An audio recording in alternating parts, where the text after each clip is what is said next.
माननीय सभापति, मैं धन्यवाद देता हूं आपको कि आपने मुझे बहुत महत्वपूर्ण विषय पे बोलने का मुझे मौका दिया। अभी मैं तमिलनाडु की डीएमके की माननीय सदस्य कानिमोझी जी को मैं सुन रहा था और मैं उनको धन्यवाद देता हूं कि कई महत्वपूर्ण बातें उन्होंने रखी और अभी भी उनको अपनी अच्छी बातों के लिए बधाई मिल रही है। हमें खुशी है इस बात की कि विपक्ष में जो लोग हैं उनको बधाई मिल रही है, लेकिन सत्ता पक्ष के लोग जब बोल के जा रहे हैं तो उनके सदस्य भी उन्हें बधाई नहीं दे रहा कोई। अध्यक्ष महोदय, मैं धन्यवाद देता हूं आपका भी, और क्योंकि मैं उनकी बात सुन रहा था, उनकी बात सुनने से मुझे कुछ याद आया। मैं ये कहना चाहता हूं 2 लाइनों में कि मैं दुनिया को मनाने में लगा हूं। अध्यक्ष महोदय, मैं भारतीय जनता पार्टी के लिए बता रहा हूं ये लाइनें कि मैं दुनिया को मनाने में लगा हूं, मेरा घर मुझसे रूठा जा रहा है। मैं दुनिया को बनाने में लगा हूं, मेरा घर मुझसे रूठा जा रहा है। अध्यक्ष महोदय, बात शुरू करने से पहले मैं सबसे पहले भारत की सेना, उसका आभार, उसका धन्यवाद देना चाहता हूं। दुनिया में साहसी फौजों में गिनती अगर होती है तो हमारी भारत की सेना सबसे आगे दिखाई देगी।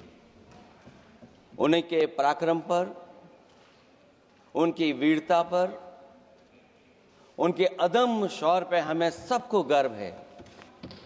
कोई ऐसा भारतीय नहीं होगा जिसको गर्व न हो। हमें अपनी फौज पर गर्व है और हमें इस बात के लिए भी गर्व है कि जब सेना ने अपना ऑपरेशन शुरू किया तो पाकिस्तान के जितने भी टेररिस्ट कैंप थे उन पर अटैक किया गया। न केवल पाकिस्तानी कैंपों को नष्ट किया गया, बल्कि पाकिस्तानी जो एयरबेस हैं उन तक पहुंच गए, उनको भी नष्ट किया, ध्वस्त किया। और जब हमारी फौज पाकिस्तान को हमेशा हमेशा के लिए एक पाठ पढ़ा सकती थी, एक ऐसा संदेश जाता कि भविष्य में पाकिस्तान कभी ये हिम्मत नहीं जुटा पाता। और ऐसा भी लगा हम लोगों को, क्योंकि अध्यक्ष महोदय, जब हम बड़े बड़े राष्ट्रीय चैनलों को देखते हैं तो उन चैनलों से ये लग रहा था कि कराची हमारा हो गया है, लाहौर हमारा हो गया है। किसी चैनल ने किसी को ये भी बताया कि हमने उनको पकड़ भी लिया है। जो कमेंट्री, जो विजुअल्स थे, वो ऐसा लग रहा था कि अध्यक्ष महोदय अब पीओके हमारा हो जाएगा। हालांकि सरकार के इंजनों को मैं टकराता हुआ देखता हूं। हो सकता है ये मेरा भ्रम हो, लेकिन पीओके के मामले में सभी इंजन हमें एक दिखाई देते हैं। और जहां पीओके पे पहुंचने तक की बात थी, कुछ लोग तो पीओके पर ये कह रहे थे कि हमारा कब्जा हो जाएगा, 6 महीने का केवल हमें मौका मिल जाए। ये अफसर सरकार आखिरकार पीछे कैसे हट गई और क्या कारण था कि सरकार को सीज फायर का ऐलान करना पड़ा? अध्यक्ष महोदय, हमें उम्मीद थी कि सरकार सीज फायर करेगी, सरकार ऐलान करेगी, लेकिन इनकी मित्रता बहुत है, बहुत गहरी मित्रता है। और उसका परिणाम ये है कि इन्होंने अपने मित्र से ही कहा कि आप ही सीज फायर अनाउंस कर दीजिए, हमारी कोई जरूरत नहीं है, हम सीज फायर आपसे ही स्वीकार कर लेंगे। आखिरकार किस दबाव में ये सरकार स्वीकार कर रही है? वैसे तो अध्यक्ष महोदय, आज जिस विषय पर बोलने के लिए मैं खड़ा हुआ हूं, दरअसल वो विषय होना ही नहीं चाहिए था। ये दुर्भाग्यपूर्ण है कि आजादी के इतने साल बाद भी ऐसे मुद्दे बने हुए हैं। ये बात अध्यक्ष महोदय पक्ष विपक्ष की नहीं है, देश की सुरक्षा की है, जनता के जीवन और रक्षा की है। हम सब मिलकर के कोई ऐसी नीति रणनीति बनाते क्यों नहीं है जिससे सीमाएं हमेशा शांत रहें। लेकिन पहलगांव की घटना ने साबित कर दिया है कि लापरवाही देशवासियों की जान ले सकती है। और अभी जब मैं सुन रहा था और बहुत ही उत्तेजित भाषा में जब जवाब मिल रहा था, उत्तेजित भाषा इसीलिए बोल रहे हैं कि जनता सम्मोहित हो जाए, जनता स्वीकार करने लगे। लेकिन सच्चाई ये नहीं है। आप कितना भी उत्तेजित बोलें, देश की जनता समझ रही है। ये सही है कि जनता के इमोशंस का लाभ आप उठा रहे हैं शासन करने के लिए। जनता का इमोशन का लाभ उठाती है सरकार। मुझे याद है कि जिस दिन पहलगाम हमला हुआ, उस दिन वहां का हर पर्यटक पूछ रहा था, जो पर्यटक पूछ रहे थे कि खतरों के बीच मेरी रक्षा करने वाला कोई वहां क्यों नहीं था। आखिरकार ये सबके मन में सवाल यही है कि जिस समय घटना हुई, आखिरकार उन्हें बचाने वाला कोई क्यों नहीं था। और जो सरकार ये दावा करती है, 370 के बाद ये कहा सरकार ने कि भविष्य में कोई आतंकवादी घटना नहीं होगी, वहां टूरिज्म बढ़ेगा। जितने लोग वहां गए वो सरकार के भरोसे पे गए थे, वो सरकार के आश्वासन पे गए थे। और आखिरकार सिक्योरिटी लैब्स की जिम्मेदारी कौन लेगा? अध्यक्ष महोदय, सबसे बड़ा सवाल यही है कि सिक्योरिटी लैब्स का रिस्पॉन्सिबल कौन होगा, वो जिम्मेदारी कौन लेगा? और ये जो पहलगांव की घटना हमारे इंटेलिजेंस फेलियर की वजह से है। उन्हें मैदान को खुला छोड़ दिया। वो सरकार जानती होगी कि कितना समय लगा होगा फोर्सेस को आने में। आखिरकार वो जिम्मेदारी किसकी है? और फिर सरकार को यह जरूर बताना चाहिए कि सरकार क्या क्या कदम उठा रही है कि भविष्य में ऐसी घटना ना हो। क्योंकि पहलगांव से पहले पुलवामा भी हुई और पुलवामा में भी यही बात रखी गई थी कि इंटेलिजेंस फेलियर है। उस समय भी किसकी जिम्मेदारी थी इंटेलिजेंस फेलियर की? किसी को नहीं पता। और अगर इंटेलिजेंस फेलियर पहले था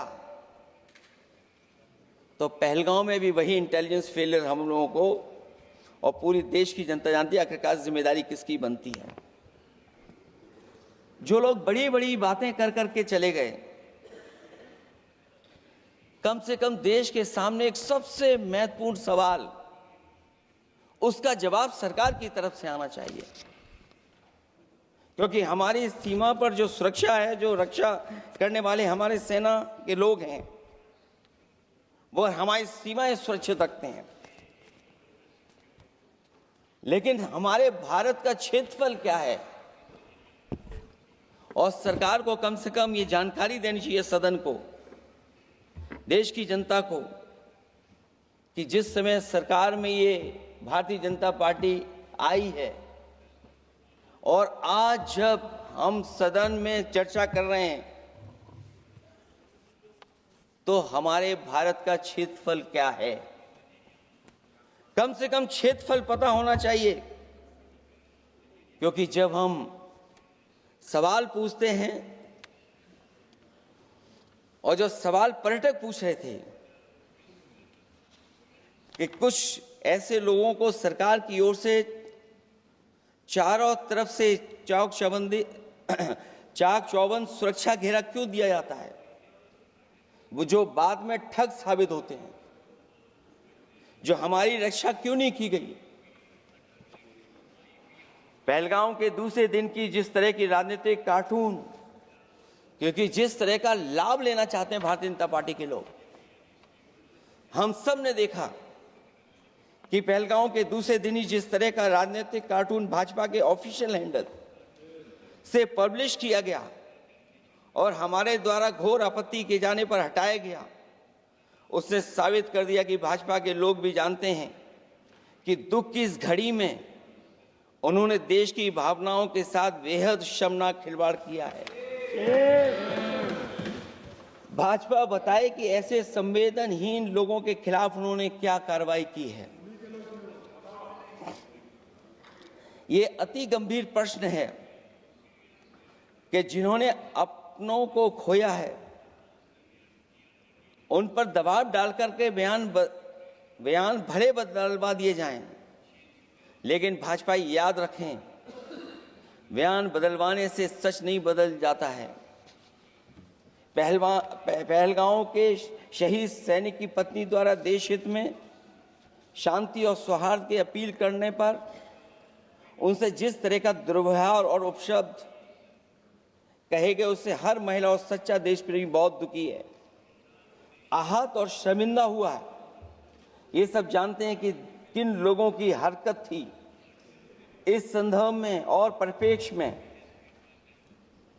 में हमने महिला आयोग को पुरजोर अपील की थी कि वो नारी की गरिमा के विरुद्ध गलत बयानी करने वालों के खिलाफ केवल शाब्दिक औपचारिकताएं न निभाएं और बल्कि सही से कार्रवाई करें, लेकिन उस पर भी कुछ नहीं किया सरकार ने। पहलगाम की पीड़ित महिलाओं के बारे में कहे गए बयान के लिए निंदनीय शब्द से निंदनीय शब्द तक को आपत्ति होगी।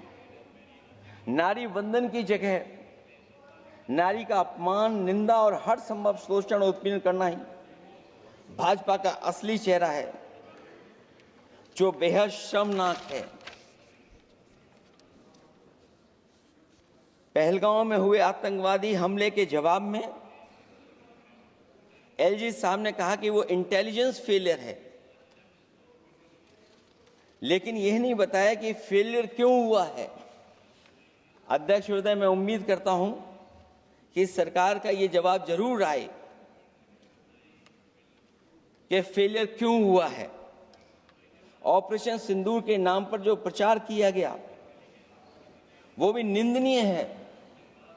सच तो यह है कि ऑपरेशन सिंदूर का होना ही सरकार की विफलता का प्रतीक है।